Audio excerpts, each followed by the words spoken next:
ज्यादा होता है। वजह है जितनी रिफाइंड चीजें खा रहे हो ना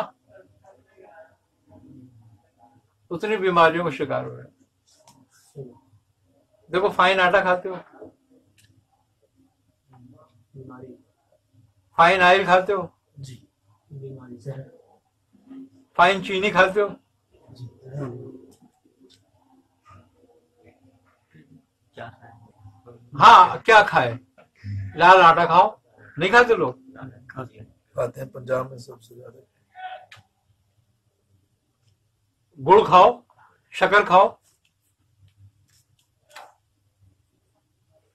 तेल खाओ सरसों का इस पकवान के बजाय, मोटा चावल खाओ बासमती के बजाय। लाल चावल, हाँ ये पालिश किया हुआ चावल है, ये जो हम लोग अभी खा रहे हैं। हाँ तो बीमारियां तो हम खरीद खरीद के खा रहे हैं। तो बात ये है कि हमने तो बीमारियां मोल ले ली हैं, अब हम सिस्टम का हिस्सा बन गए, मालूम होते हुए भी नहीं छोड़ सकते। गंदम से जा नहीं छोड़ते। हाँ गंदम केमिकल आ रही है, खाद वाली खतरनाक गंदम है।